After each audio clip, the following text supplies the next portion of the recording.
On this Thursday night, the plastics we throw away, the places we buy our beer, and our online privacy. The Canadian government is talking tough about getting rid of plastics from the ocean. But when will talk turn to action? Also tonight, MPs grill Facebook execs about the fate of your private messages. And the Supreme Court takes on a national grievance. Why it's still okay for provinces to tell you where you can pick up your beer. We're on the case. This is The National.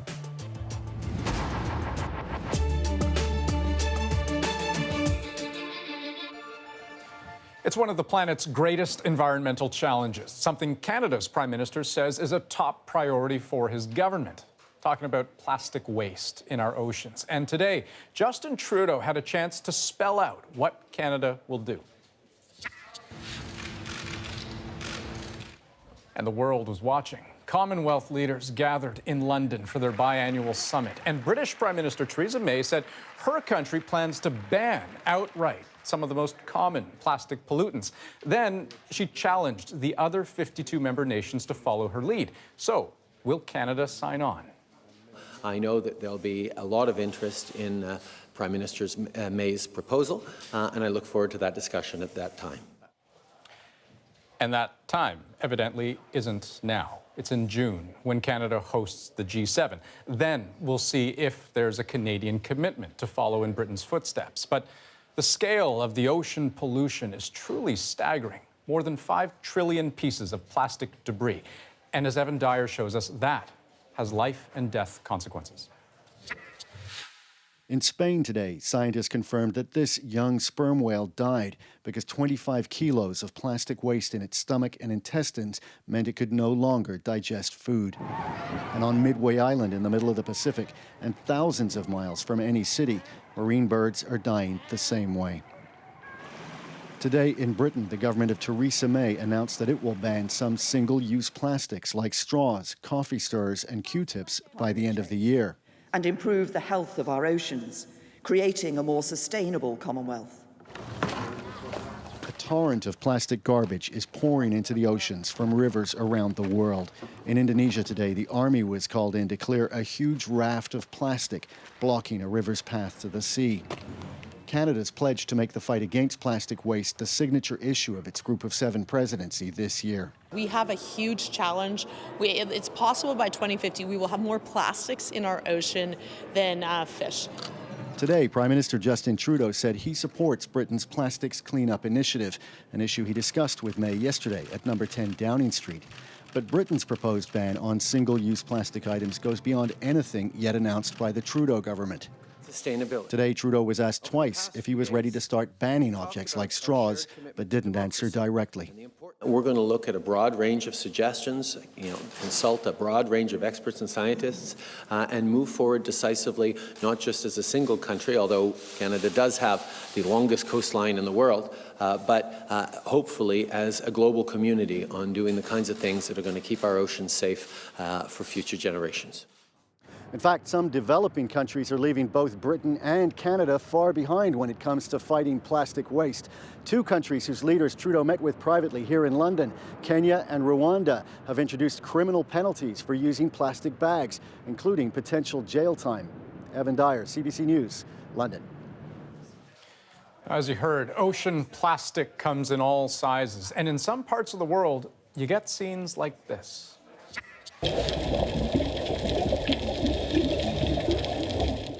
This undersea voyage in waste was shot earlier this year by a British diver off the coast of Bali. Loads of plastic waste just floating there, like the jellyfish around it. It's pretty shocking, and not all of it stays at sea. Every year, the nonprofit group Ocean Conservancy holds an international coastal cleanup. Here's just some of the plastic they picked up last year.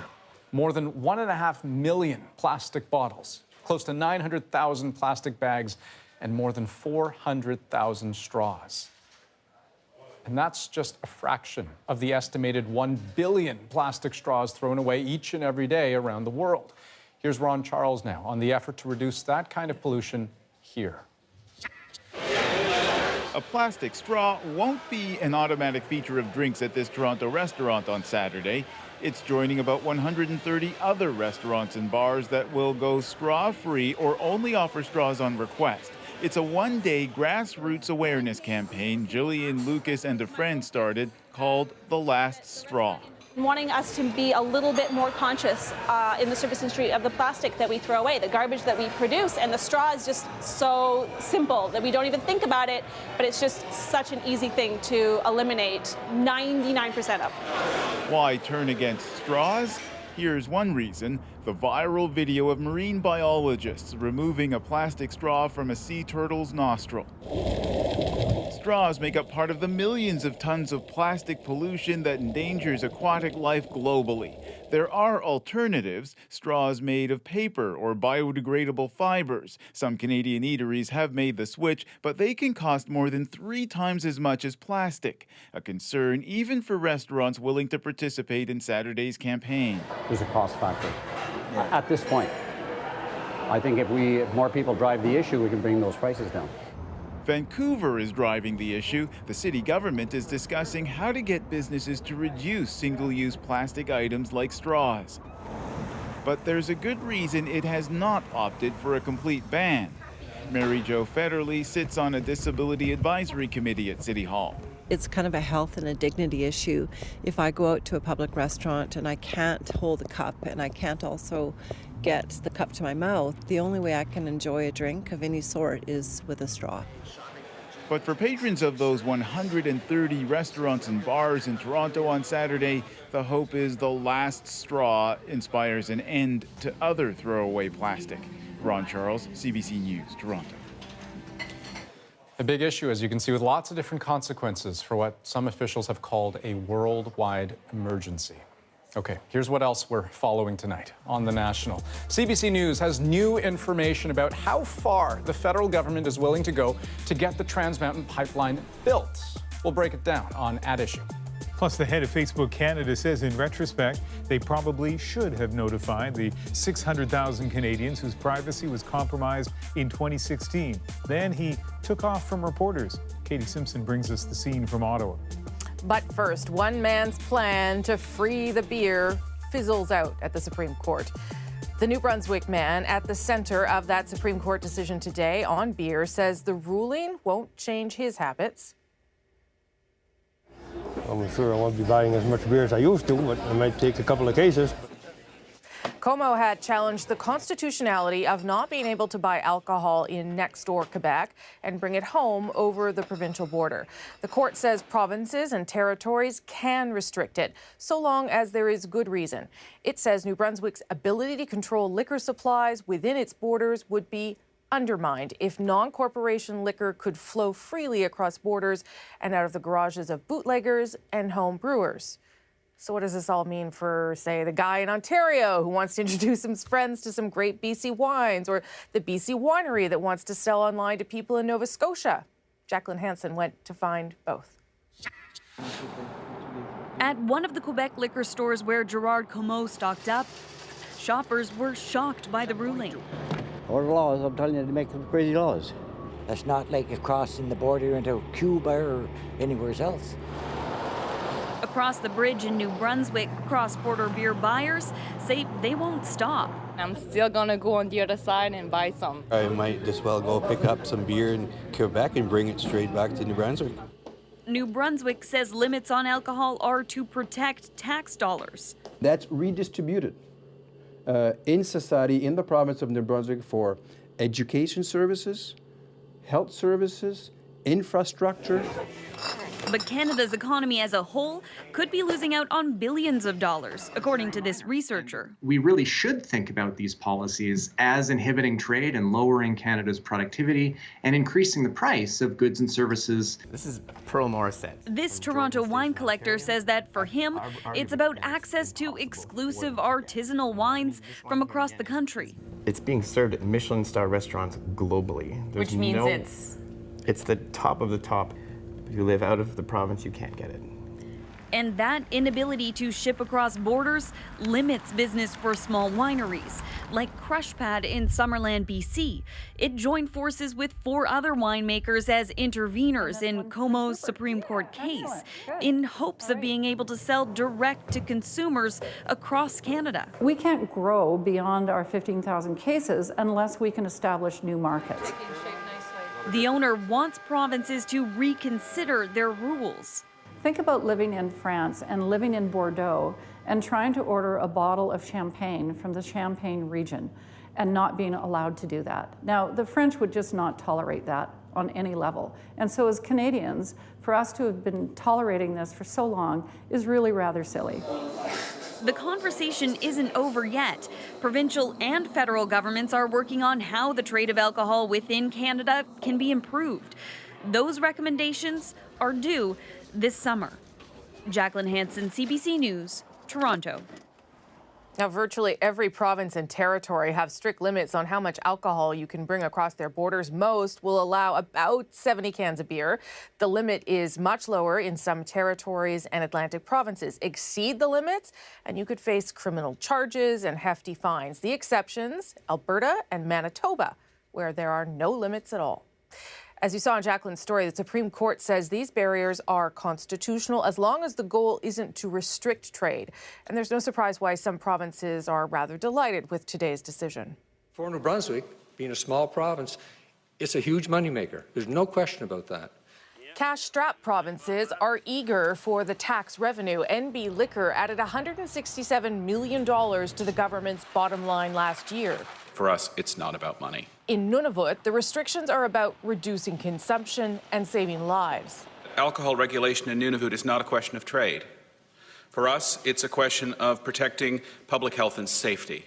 Leaders there say alcohol contributes to the territory's high suicide rate, which is nearly 9 times the national average. Okay, let's move now to the ongoing privacy and security troubles at Facebook. Today, a Canadian Facebook executive was called to account in Ottawa. The former Michael Ignatieff staffer, now heading Facebook Canada's public policy division. Our Katie Simpson kept a close eye on that parliamentary committee today, where Kevin Chan didn't get a much warmer welcome in Ottawa than Mark Zuckerberg did in Washington. And myself as chair were disappointed that Mr. Zuckerberg declined our request. And I'd say we don't take that lightly, but we appreciate Little was friendly when Facebook executives came before Parliament to ask for forgiveness. What is alleged to have occurred is a huge breach of trust to our users, and for that, we are very sorry. MPs grilled officials and even suggested Facebook may have broken Canada's privacy laws by failing to protect the private information of Canadian users. Perhaps you're in compliance with the law now, but it seems pretty clear that you weren't in compliance with the law previously. Is that fair? As our changes in 2014 reflect, we don't think that's the right way for platform to operate, and it's not the way the platform operates today. About 622,000 Canadians are among the 87 million Facebook users who had their information shared without consent. The data, which may include private messages, was then allegedly used by Cambridge Analytica to try to influence the U.S. election. The question before our committee is Facebook needing regulation because you cannot be trusted to do the right thing with the personal information. Facebook says it is open to regulation and that it has improved its privacy policies, but it's now investigating whether more data breaches have happened in the past. We don't have firm answers on exactly what the scale of the problem is at this point, but it's something that we do need to undertake and that we're working to do expeditiously. They are in a situation where they have to rectify this. Never think that Facebook can't go the way of MySpace. If people get enough people get upset about it, it can. Mr. Chan. After 2 hours of pledging to be more accountable. Mr. Chan, you talked about build up trust and you're not speaking publicly? Are you serious? Building trust. You guys are trying to build trust with the public and you're running from reporters. How does that work? Mr. Chan, is Facebook Canada? The Canadian executive appeared to have little time for reporter questions. Katie Simpson, CBC News, Ottawa. Just over a week ago at hearings in Washington, Mark Zuckerberg seemed open to tougher European-style privacy rules, at least in spirit. Now a new EU law is coming into effect, a good time to measure Facebook's commitment. The EU's General Data Protection Regulation kicks in on May 25th with much tighter data privacy controls and much bigger fines for any company that misuses data. Now, if that law were in effect today, it would cover close to 2 billion Facebook users. That's because anyone outside Canada and the U.S. are under terms of service agreed with Facebook's international headquarters. based in Ireland, an EU member for tax purposes. But Facebook now says it wants only European users to be covered by the GDPR, exempting some 1.5 billion users from Africa, Asia, Australia, and Latin America. That move would radically shrink Facebook's exposure to stiff financial penalties that could reach into the billions. Remember, Ian, the committee here is still hoping to hear from Chris Wiley, the whistleblower behind the data breach, who is also a Canadian. I know, though, we heard from the RCMP today about that accident that so many people want to try to understand. Well, Rosemary, the Mounties did have some answers, but also they still have so many questions about what happened on that Saskatchewan highway 2 weeks ago. And one of the Humboldt Broncos is out of hospital and back home tonight. Ryan Strashnitsky's family tweeting out the news, expressing their gratitude to hospital staff and for the help they received from the outside. Strashnitsky was paralyzed from the chest down in the April 6th collision with a tractor trailer. So the Mounties in Saskatchewan say they still haven't determined whether criminal charges should be laid in that crash. Investigators continue to collect evidence from the scene, from the vehicles, and from witnesses. Due to its complexity and scope, our Major Crimes Unit is leading this investigation.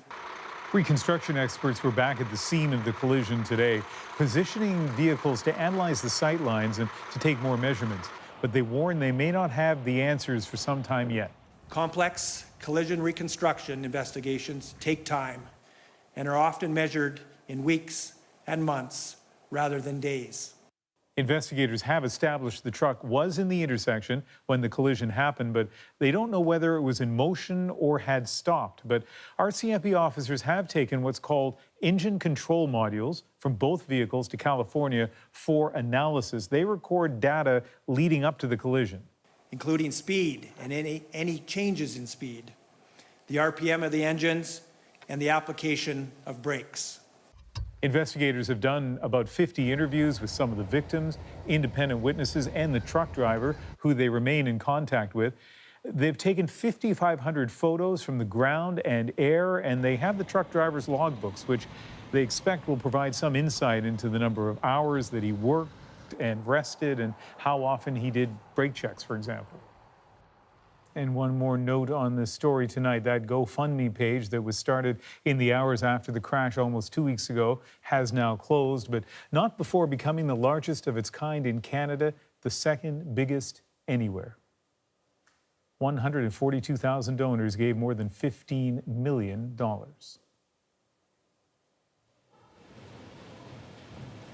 Well, here's what else we're working on the National tonight. Canadian gold medalist weightlifter Christine Girard goes from third to first in the London Olympics after the top two finishers were caught doping. She tells us what it means to be recognized almost 6 years later. Plus, the Canadian who invented prosthetic limbs that cost about the same as a pizza delivery. You'll meet the young woman honored today by the Queen. And a committee tasked with figuring out guidelines for service dogs is suddenly disbanded. We'll tell you why a veteran is speaking out.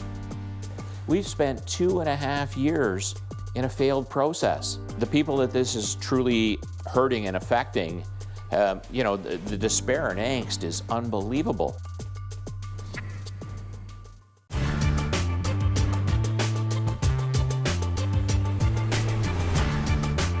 Okay, we got a lot of bins there. Our search for food waste began in the bins behind Walmart a year ago. Hey David, take a look at this packaged cauliflower. Not even past its best before date. Week after week in several stores, we found seemingly good produce, baked goods, dairy products, even frozen food that was still frozen. This will disgust some people, but those are still good. I can't believe you did that. A lot were angry about all that waste. You told us and told Walmart. They have begun to change. Since you guys visit us, we've reduced our overall food waste, so the food that you see in the bins, by 20%. We can't verify what's in the bins at every store, but 20% would be substantial. Thousands of pounds of food driven by changes in the newest stores. Cold rooms to keep produce fresh longer, expanding the discounting of packaged foods in advance of the best before date. And then there's this, a big one. Apples, they might come in a bag where some of the bag is not good, and so we'll take the apples that are good, we'll send them in a $1 bag.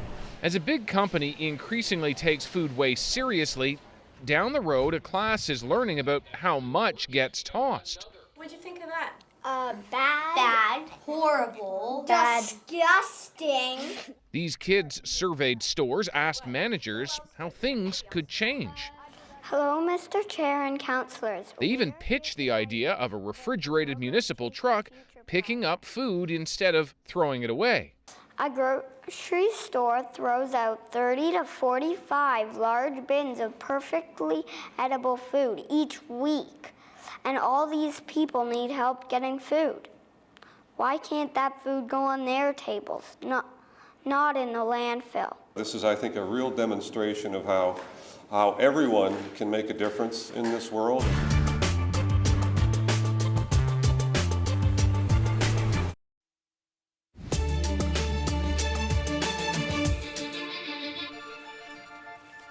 U.S. President Donald Trump is beefing up his personal legal team, adding former New York City Mayor Rudy Giuliani and 2 other lawyers to the mix. Giuliani has been a fierce, longtime ally of Trump's, and he's told U.S. media his role will be to negotiate an end to the Russia probe led by special counsel Robert Mueller. One key issue Trump and his team will have to confront, whether to sit down with Mueller for an interview. And we are tracking a new development tonight in the Mueller investigation. Just hours ago, the Department of Justice released those controversial James Comey memos to Congress. The memos were written by Comey while he was still director of the FBI. He said he wrote them following conversations with the president, and they're believed to be a big part of Mueller's investigation into whether Trump tried to obstruct the FBI's Russia investigation. Disgraced cyclist Lance Armstrong has agreed to pay a $5 million settlement to the U.S. government. He was being sued for defrauding the U.S. Postal Service, a team sponsor, by taking performance-enhancing drugs and then lying about it. Settling the case means Armstrong will avoid the possibility of paying a much steeper penalty, which could conceivably have been as high as $100 million. We have heard many of their heart-wrenching stories. Soldiers returning home from war, facing a difficult adjustment to civilian life. For some, service dogs help provide a lifeline, comfort and support in times of stress, depression, and trauma. Yet some of the people who need that help most are not getting it. Veterans with PTSD are accusing Ottawa of failing them. Kayla Hounsell takes us through the details. Let's go. Time to go. Get dressed. Go workins. Medra Cousineau says his psychiatric service dog Ty wakes him from night terrors and helps steer him out of public situations that might cause anxiety. He's a veteran and lives with PTSD. He's also a member of a committee that's been trying to establish a national standard for service dogs. At least he was, until this week when the group was suddenly disbanded. The people that this is truly hurting and affecting, the despair and angst is unbelievable. You gonna go for a walk? Those people are other veterans who Cousineau says often need service dogs just to get through the day. Let's go load. But the government won't fund the dogs without a national standard to establish how they're trained. There are people that are passing off pets as service animals and, all kinds of ugly things. For 2.5 years, the federally appointed committee has been working to establish guidelines for all service dogs, including guide dogs and those who help with other disabilities. But this week, the department in charge issued a letter obtained by CBC News. It says the work on what has proven to be a complex and demanding project would not continue. The reason?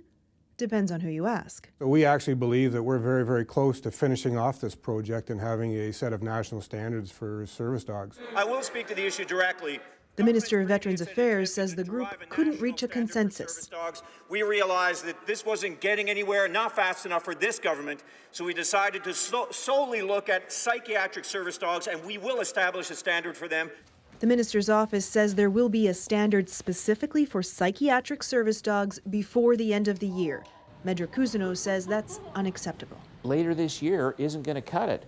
We've spent 2.5 years in a failed process. Cousineau says veterans need help now, and there's no time to waste.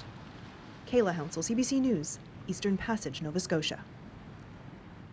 So what's involved in pairing a PTSD service dog with a veteran? There's no hard and fast answer, but according to the Wounded Warriors organization, it costs approximately $15,000. and takes about 2 years to train each dog and its handler. Still ahead on the National, CBC News learns just how far Justin Trudeau and his government will go to build the Trans Mountain Pipeline expansion. So it's the perfect day for At Issue. Andrew, Chantal, and Chris Hall break it all down for us. That's next.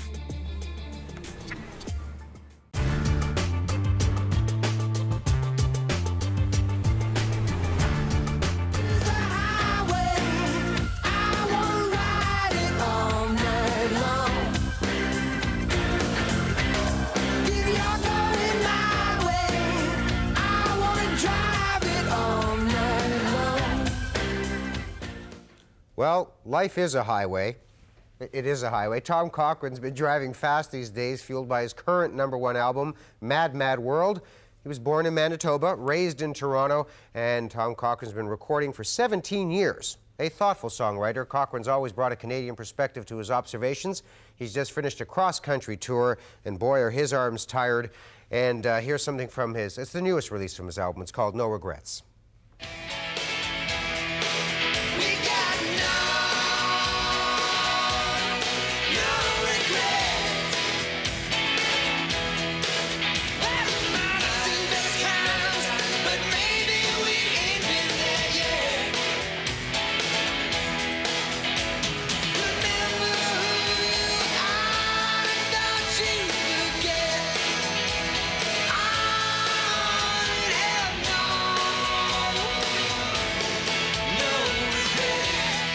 That's appropriate. You are on fire. There you go. Well, you're #1. You must go, I don't get it. I've been putting this stuff out for 17 years, and all of a sudden, it just clicks. I guess I'm gonna have to get used to being something other than the underdog, you know. But it's real flattering, you know. It's you know, in a tough market. I've never done anything conventionally, Valerie. It's kind of like going to Yellowknife to golf, but. You know, it's tough out there economically, and I really appreciate the support of the fans. And obviously we're building on that. You know, so it's a bit of a shocker. You never know how a record's going to do, and you try not to think about it. You just, try to write music. You've been successful, but you haven't been successful. You haven't been #1. When you say that, not #1 in this market with Michael Jackson, Bryan Adams, and U2. You know, it's pretty. You just happen to mention that. Yeah. Overwhelming.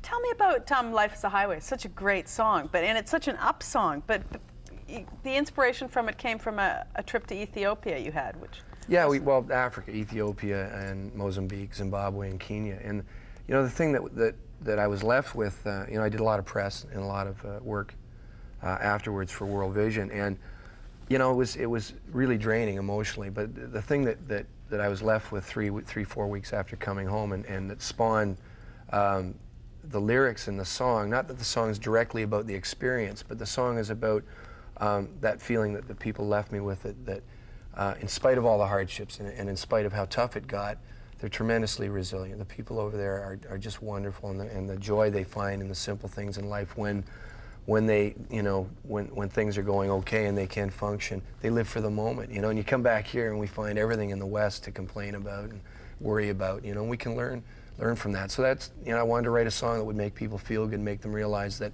okay, you just got to be positive and move ahead and try to spread a little bit of, you know, goodwill when you can, and treat people in good faith, and things will work out, and learn from the negative experiences. So that's what, you know, kind of the song was spawned out of, and I was purging myself, I suppose, of a lot of the Western guilt. Yeah. We're so lucky. I have so much food. It makes me feel awful. But I mean, these things, you know, we deal with them. I'm not saying to ignore the problems. I think, you know, in privileged countries like Canada, we have a duty to help out. But, you know, I am saying that, you know, to be debilitated or to get sidetracked with these negative emotions, it's not productive. So. This is dedicated to your mom and dad. Yeah. I always find that so sweet. Well, because this is you put out what, 20 of these? Yeah. Do you dedicate them all to your mom and dad, or did you just finally get around to them? This is my 8th record.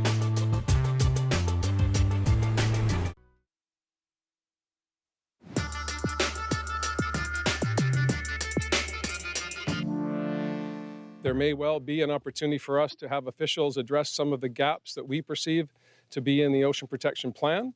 However, we remain committed to ensuring that we're protecting our jurisdiction in this regard. One of the things that we discussed was the fact that the federal government, along with the government of Alberta, has commenced discussions with Kinder Morgan to establish a financial relationship that will eliminate investor risk. We will ensure that this pipeline gets built in a way that upholds and protects the interests of Canadians. But this pipeline will get built. Just a few weeks into this spat, and none of the parties have really budged much. That was John Horgan and Rachel Notley this Sunday after a meeting with the Prime Minister, and then the Prime Minister speaking from London today, all three of them sticking to their guns. And the feds may have just added some more ammunition. The CBC's David Cochrane is reporting tonight that sources are telling him the government is looking at other companies to step in if Kinder Morgan pulls out. Here to step in for some analysis at issue, Andrew Coyne is in Toronto. Chantal Hébert is in Montreal, and Chris Hall joins us tonight from the floor of the Liberal National Convention in Halifax, where surely this will be discussed in the hallways. Let's start with you, Chantal. What do you make of this idea that there would be other companies who would pick up the pipeline if Kinder Morgan walks away? Is this just public negotiating? Well, up to a point, there was some public negotiating on the part of Kinder Morgan. I thought earlier this week when the message was that it seemed like an untenable position to try to get the pipeline done as a private company, full sentence, which to me came across as a call for the federal and Alberta governments to pour more money into it. I think if I were the federal government and I'd committed to possibly buying a pipeline to get it done, I would be looking for partners if the current partner is walking away. When I asked the Prime Minister that question, Andrew, on the weekend, what does it say about the country you have to buy a pipeline? He pulled way away because no one wants to get into a conversation about whether this is, in fact, heading towards a nationalization of a pipeline. Yeah, they've sort of weakened their own bargaining position by announcing so clearly that they were willing to get into it. I think there's a case for it, but the only case I would make for it is compensation for expropriation. That is to say, Kinder Morgan has made significant investments in this, is at risk not from the vagaries of fate, but from government action. And you can make a case they should be compensated for that. But they do want to give, I guess they're trying to give themselves some bargaining position now by saying there's these other players out there who we could bring in, who may or may not exist. We'll find out. But they're also saying, at least in your report, that there'd be money for them as well. Mm-hmm. And they don't, I think, have the same case that Kinder Morgan might make of having, significant investments being expropriated. What do you think that tells us, Chris, about the state of these negotiations? If that's, the two things that we've heard this week, Kinder Morgan saying this may not be tenable, and the federal government saying we may have other people ready to go. Well, first of all, I'm not surprised by Kinder Morgan saying that. The negotiations are just starting, and they obviously want to play their hand as hard and as quickly as they can by saying, look, we're looking for certainty, whether you can reach an agreement with us or with anyone else that provides that kind of financing background, then maybe we can see our way clear. But really, this is more about the political uncertainty that's been created. To offer up money by the federal government or the Alberta government as well, in some unnamed form, in some unnamed fashion, is really, in my view, a bit strange, given that Kinder Morgan is a profitable company, and all they've ever said is they'd like to clear away the political obstacles. And if money can buy that, great. But I haven't seen any signs yet that John Horgan is prepared to weaken because there's now money on the table for Kinder Morgan. Well, that's a good point, because Chantal, that the summit that happened Sunday, that we talked about last week, happened Sunday. You sort of got the impression that, okay, well, things will just smooth out now, and it's quite the opposite that happened. So I wonder whether that was a success, a failure, or too soon now to determine. Heard nothing on Sunday that gave me the impression that things would just smooth themselves out. No one seemed to change his or her position. I think the government of British Columbia, and that was clear on Sunday, is going to be asking for advice from its top court on what its place in the scheme of things is. And not only because they're so curious about the answer, but because that is the exit strategy for John Horgan's government, to get an answer from the court. And if the answer is no, then we've done everything that we could in the legal realm, and we're walking away. So no matter what the federal government does, I suspect that at some point some court is going to have, if not the decisive say, at least a really important say in whether we walk away from this crisis and move on.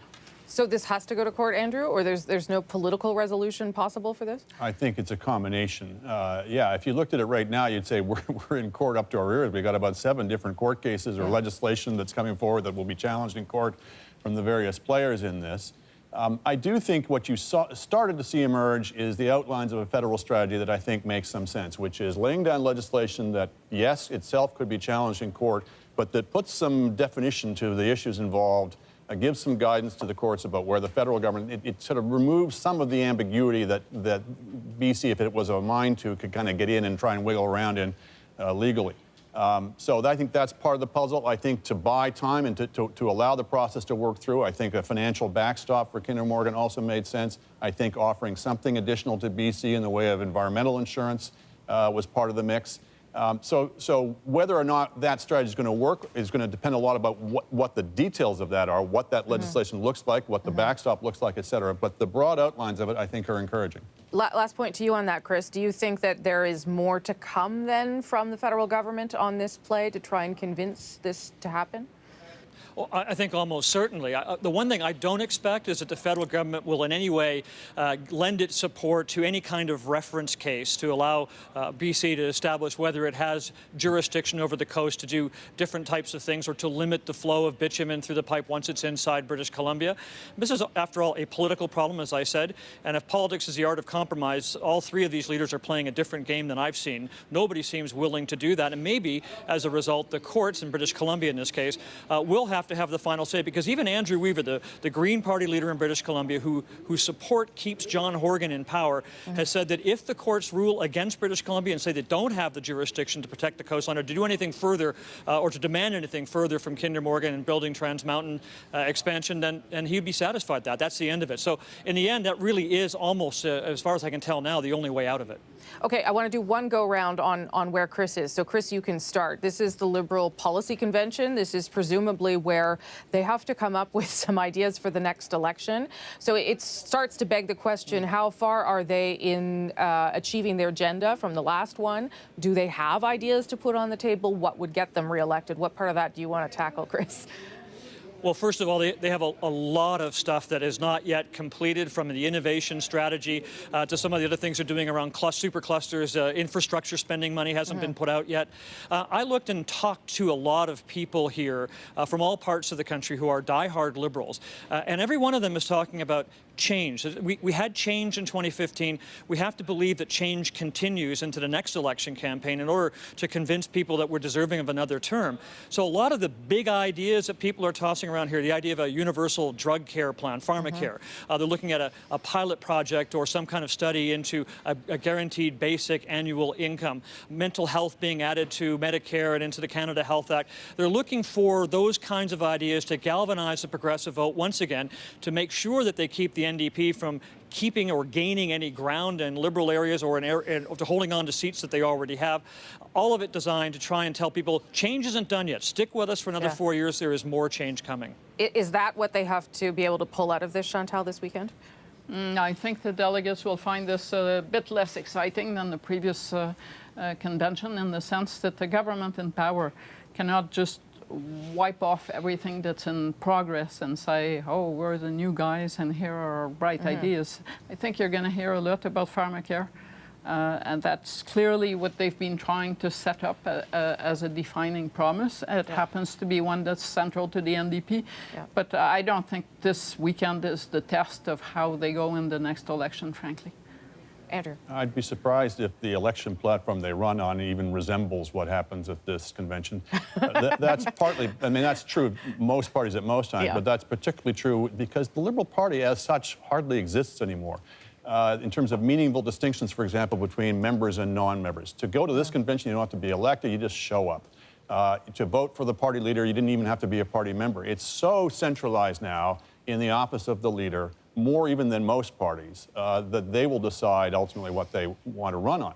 But the other point, of course, is, you know, every time they unveil a promise in the next election campaign, I suspect what you're going to be hearing back is, you mean just like electoral reform? You mean like balanced budgets? You mean like these other things that you promised last time? I think they're going to have real credibility issues with what they're able to come forward with in this coming campaign. Well, and that's why, Chris, probably over the weekend, you will hear all the things that they have started or finished and need to continue with. That's probably the message out of the weekend. You bet. In the first speeches that we heard tonight from Mark Garneau and Scott Bryson, both cabinet ministers, we heard about the middle class again. Haven't heard a lot of talk about the middle class of late. We heard about the Canada Child Benefit and what a big difference it made. There is a sense, from what both Chantal and Andrew have said, that they understand that they haven't done all the things on their platform from 2015.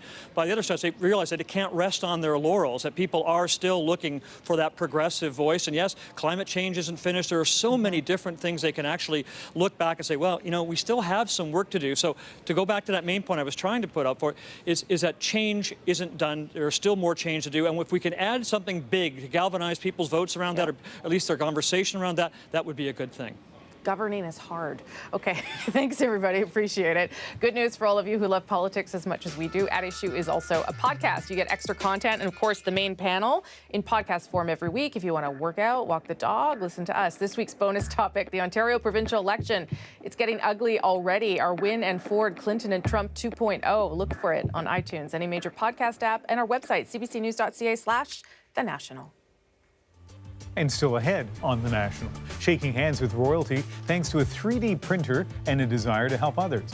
Thomas Dagla has the story of a young Canadian innovator honored by the Queen.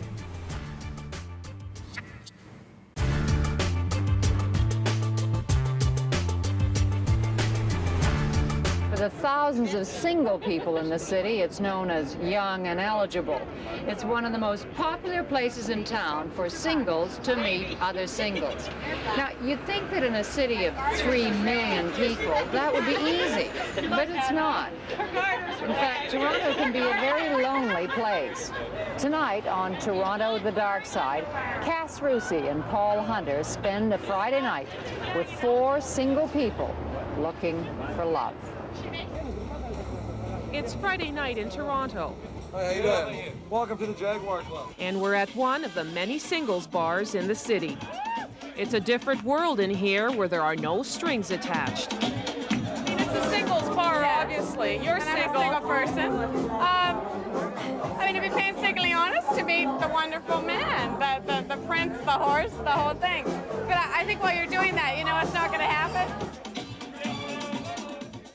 Tell me, what's the worst opening line you've heard? My feet turn you on. Get out. Did that do anything for you? No.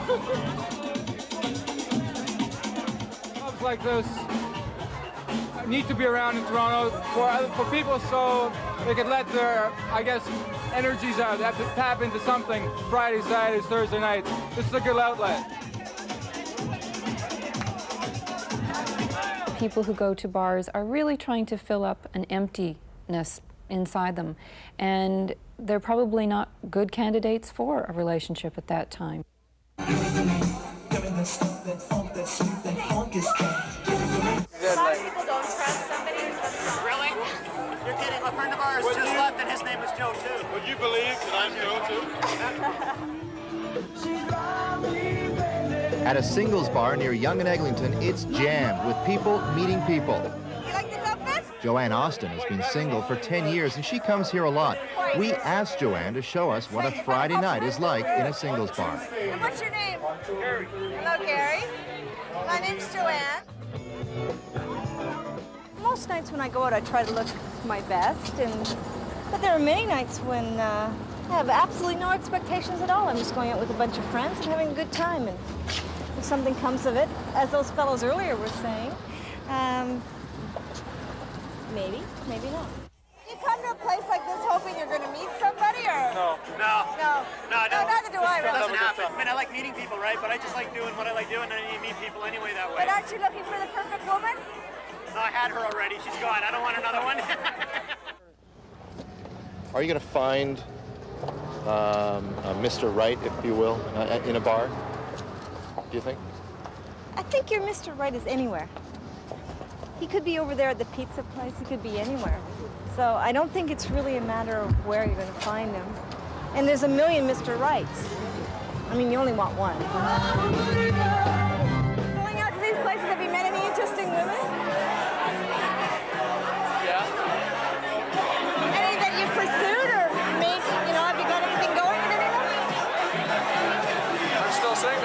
That may be the one thing most people in this crowded room have in common.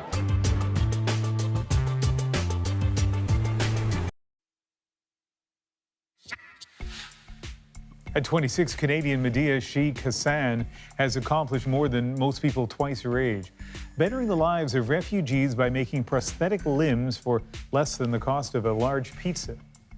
She's one of a remarkable group of young people honored by the Queen this week. Thomas Dagla caught up with her. Meeting Britain's golden couple would be a highlight for many, but Medea Sheikh Hassan's own accomplishments far outweigh this. Look closely. She holds the achievement that led her all the way here. And this is where it started. A 3D printer in Ottawa, combined with a little ingenuity from a Syrian Canadian driven to help refugees. Since our helping hand, we figured out that there's really large demand for, prosthetics, but there's not enough suppliers and not enough individuals who are doing anything to solve the problem. Someone were to hold an object. So, with a team at the University of Ottawa, where she studies chemical engineering, Sheikh Hassan found a way to design and produce more cost-effective prosthetics. 3D printed limbs that bend and move, destined for refugees fleeing violence. Inspiring even her professor. He has a very strong entrepreneurial mindset. So in whatever she does, she's thinking out of the box.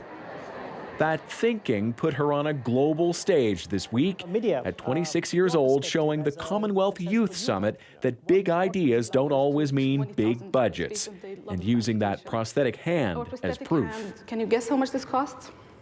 It costs actually $20 with material and time and everything else. Today, somewhere in that exclusive crowd at Buckingham Palace, she got to hear the Queen honor her and others as young leaders in front of world leaders. I'm glad to see that young people connecting through technology are becoming ever more involved. I think it's really powerful to see that someone who has been in her position, have seen so many things in life, to say that we're the leaders of today. So I felt very proud of myself. For some, it would be the accomplishment of a lifetime. For her, it's likely just a start. Thomas Dagler, CBC News, London. Two other Canadians are also being recognized by the Queen. They weren't in London today, but they too have remarkable stories. Aditya Mohan is just 21 years old, but he's already had an impressive career. He started working in a lab at 15, studying chronic diseases like HIV. And by the time he finished high school, he was doing high-level research. So what I did in this project is I modified DNA and created a new mechanism for viruses to effectively target cancer cells. For that, he won a prestigious biotechnology competition. Today, Mohan is a pre-med student at Johns Hopkins University in Baltimore. He says being recognized by the Queen is a huge honor. If anything, it just motivates me to continue to do what I've been doing. Ishita Agrawal is the other Canadian honoree. We couldn't reach her today, but she is being recognized for her work with women. She founded a nonprofit that offers prenatal classes to low-income and homeless women, and she helped launch a program that connects sexual assault survivors with health services. Canadian weightlifter Christine Girard can finally call herself an Olympic champion. The International Olympic Committee made it official today, confirming that the two athletes who finished ahead of Girard tested positive for doping. We asked her how it feels to win gold 6 years after the London Olympic Games in 2012. I cannot wait to have that gold medal in my hand.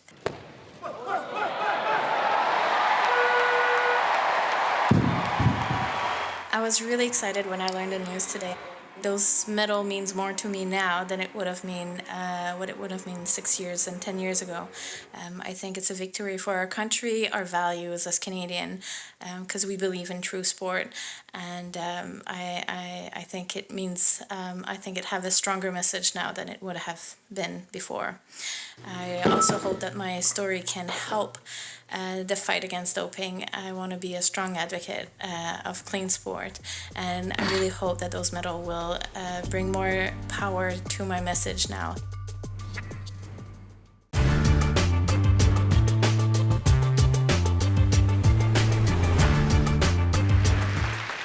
Pleases me to be here. to give this award to Gordon. I've known Gordon for a long time, and I know he's been offered this award before, but he has never accepted it because he wanted me to come and give it to him. So, anyway, he's somebody of rare talent and all that, and here's a video clip now of his recent and not so recent achievements. Right now, we're delighted to welcome to our show our very good friend, the fabulous Gordon Lightfoot.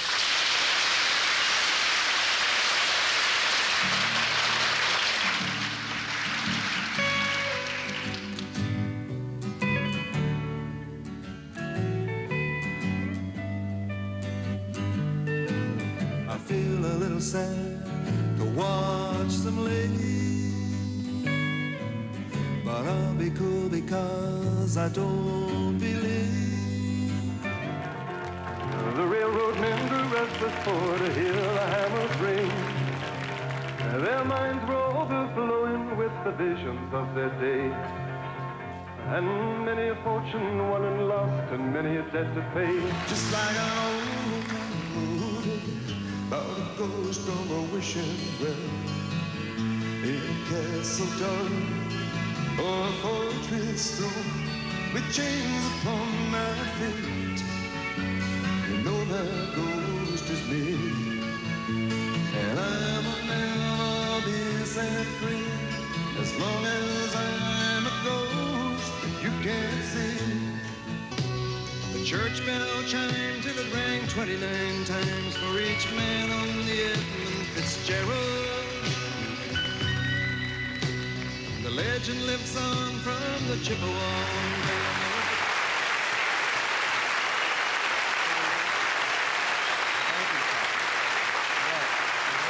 Thanks for doing it. Will I leave now when you make this speech? I think I will. Okay. Let me get down up on my things, okay? All right.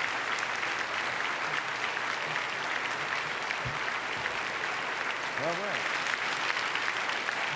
Okay. All right, here it is. One grateful guy from Aurelia.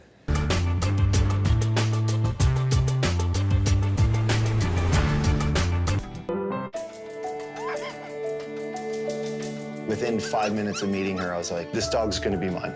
The barbers at the time didn't know how to cut my hair. I can feel it now. I've been chasing this dream for so long in my life. I made the team. That's my baby! You can do whatever you want as long as it makes you happy. It was love at first bite. I said bite, right?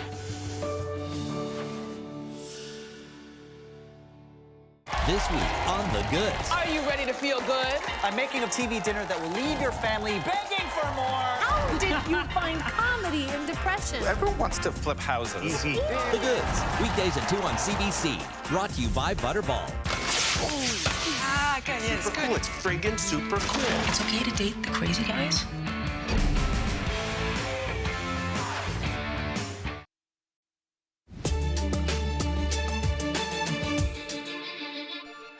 Without probable cause and no identified suspect, the Carver County Attorney's Office cannot file any criminal charges involving the death of Prince.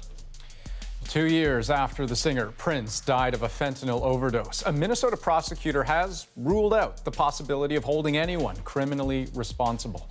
Investigators don't know where the pills Prince took came from. They say there was no sinister motive and no evidence anyone knew he was taking anything but a common painkiller. In Berlin tonight, officials are preparing for a major evacuation after an unexploded bomb from the Second World War was found. Starting at 9 a.m. tomorrow, an area that includes the capital's main train station will be cleared of people, and a squad will move in to defuse that bomb, which, by the way, weighs more than 1,000 pounds. It was found during construction work near the train station. And at the Commonwealth Summit today, the Queen set out her wishes for who should succeed her as the head of the Commonwealth. It is my sincere wish that the Commonwealth will continue to offer stability and continuity for future generations, and will decide that one day the Prince of Wales should carry on the important work started by my father in 1949. So the Queen would like for her son, Prince Charles, to take on the job, but the role is not hereditary. The decision ultimately rests with the leaders of Commonwealth nations. It's expected they'll discuss the issue of succession tomorrow. High school graduations are just around the corner, a rite of passage for most young Canadians. But imagine how it would feel to be the first in your remote community to go directly to college or university. That's what 3 excited teens in the Northwest Territories are gearing up for. In the tiny community of Uluhoktok, population 400, Mackenzie Scott explains what has changed to make this possible. I'm actually surprised right now. We're graduating. In the isolated community of Uluhoktok, 3 students are making history. For the first time, going straight from high school to college and university without having to upgrade their credits somewhere else. Jacob Klingenberg dreams of being an RCMP officer. I just thought I was going to stay in the community, hunt, fish. I never imagined I would be have been accepted into a recognized college. So that was amazing for me to experience. A week and a half. Nadine Gunaluk says she loves the culture and closeness of her remote flying community of 400 people, but she also wants to experience the world. I don't really know what to expect from myself, but I really want to go to just get out of here. And because, it's just too small here and there's not really much opportunities that you can take as a student or jobs here.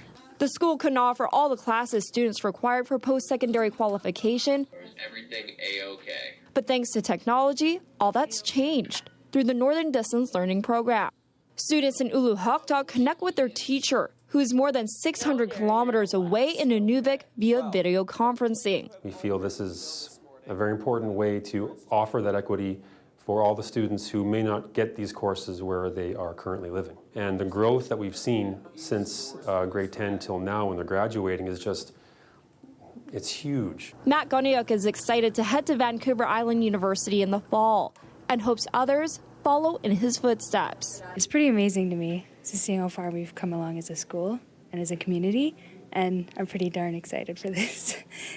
The program is currently offered to 7 communities in the Northwest Territories, but will expand to 11 next school year, opening the door for even more young people to pursue their dreams. Mackenzie Scott, CBC News, Uluhoktok. Now, of the Northwest Territories, total population of some 42,000, roughly a quarter, or about 11,000, are Indigenous youth under the age of 25. But Indigenous high school graduation rates there are pretty low, partly, of course, because of this lack of access to high schools. Just another reason that programs like this one are so important. The BBC is warning its viewers about a fake newscast that's circulating online. The fictional video includes claims that Russia and NATO forces are at war. This video was originally posted on YouTube and has been widely shared online. The BBC has even published an article warning people about it and what to watch out for so you don't get duped. And this unsettling fake is our moment of the day. We have breaking news of a serious incident between Russian and NATO forces near the coast of Latvia.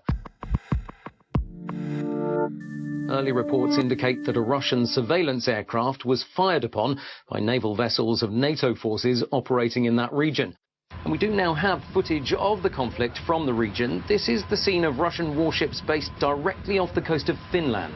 We just have more breaking news that thermonuclear bombs of undetermined strength have exploded at NATO regional military headquarters in Brussels. Yeah, that would be troubling. The company that put this up, Benchmarking Assessment Groups, they did say that it was fiction when they uploaded it, but it sort of spiraled out of control, it got circulated, and the fact that it was a fake didn't end up everywhere. Yeah, circulated without that disclaimer that it was indeed fake. And so understandably, the BBC has wanted to clear things up. They've tweeted that this is #fake news, which I suppose once upon a time was how that hashtag was predominantly used, right? It sounds like a very modern problem, right? Fake news, something we hear about a lot now, and technology spreads it so quickly. But watching that, I can't help but think about War of the Worlds, right? That radio broadcast from decades ago, even before I was born, guys, and created the same kind of panic. So I guess, you know, the lesson is that you just have to be careful about what you watch and listen to and be able to distinguish real from fake. Just watch the CBC all day long. That's the other option. Okay, that's the National for Thursday, April 19th. Good night, everybody. Good night. Good night.